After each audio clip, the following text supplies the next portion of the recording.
राहुल गांधी की भारत जोड़ो न्याय यात्रा असम में है और आज राहुल गांधी की यात्रा की शुरुआत श्री श्री शंकर देव की जन्मस्थली से होने वाली थी, लेकिन यात्रा को रोक दिया गया है। राहुल गांधी को मंदिर में प्रवेश करने से रोक दिया गया, जिसके बाद राहुल गांधी धरने पर बैठ गए। राहुल का कहना है कि ऊपर से आदेश आया है तभी यात्रा को रोका गया है, लेकिन हम अन्याय के खिलाफ लड़ते रहेंगे। अब ऐसे में सवाल ये उठ रहा है कि आज यात्रा आगे कैसे बढ़ेगी और कब बढ़ेगी। चलिए आपको बताते हैं कि राहुल गांधी की 9वें दिन की यात्रा का क्या है पूरा प्लान और क्या रहेगा इसमें खास। देखिए इस रिपोर्ट में। राहुल गांधी की यात्रा को भले ही पुलिस बल ने रोक दिया हो और राहुल को श्री श्री शंकर देव की जन्मस्थली पर जाने से मना किया गया हो, लेकिन भारत जोड़ो न्याय यात्रा आगे बढ़ेगी और अपनी मंजिल तक पहुंचेगी। राहुल गांधी की 9वें दिन की यात्रा का प्लान कांग्रेस ने पहले ही जारी कर दिया। सुबह 8 बजे से यात्रा की शुरुआत हुई, लेकिन सुबह 8:15 पर श्री श्री शंकर देव मंदिर, जिसे बुदोरवा थान कहते हैं, वहां जा रहे राहुल गांधी को रास्ते में ही रोक दिया गया। बुदोरवा थान नगांव में है और इसे असम के संत श्री शंकर देव का जन्म स्थान माना जाता है। अब जब राहुल गांधी को यहाँ जाने से रोका गया तो राहुल गांधी धरने पर बैठ गए और वहीं बैठकर राम भजन करने लगे।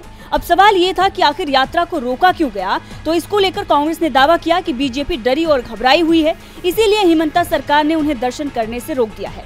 अब फिर से यात्रा की शुरुआत दोपहर 2 बजे से होगी। इसकी जानकारी कांग्रेस महासचिव जयराम रमेश ने दी है। यात्रा के प्लान के मुताबिक यात्रा हैबरगांव से मोरीगांव के शंकर देव चौराहे तक जाएगी, जहां सार्वजनिक संबोधन का कार्यक्रम किया जाएगा। उसके बाद यात्रा गोलचिया बघारा में ब्रेक लेगी और फिर से यात्रा जगी रोड चराली मोरीगांव से शुरू होगी। इसके बाद असम मेघालय सीमा पर जोराबाट तक यात्रा जाएगी, जहां ध्वज हस्तांतरण होगा। एक सार्वजनिक संबोधन के बाद यात्रा बयारनी री बोई मेघालय में रात्रि विश्राम करेगी। वहीं जब यात्रा को रोका गया तो राहुल ने कैसे बीजेपी पर हमला बोला, वो बयान भी आपको सुनाते हैं, सुनिए।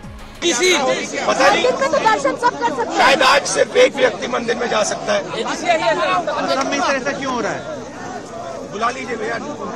सरकार का कहना था कि सुना आपने राहुल गांधी कैसे बीजेपी सरकार पर पलटवार कर रहे हैं। कांग्रेस दावा कर रही है कि चाहे घबराई हुई बीजेपी सरकार हमें रोकने की कोशिश कर ले, हम रुकने वाले नहीं हैं। इस यात्रा से बीजेपी की जमीन खिसक रही है, इसीलिए मोदी के इशारे पर बौखलाई हुई असम की सरकार यात्रा पर हमले करवा रही है। डीबी लाइव की रिपोर्ट।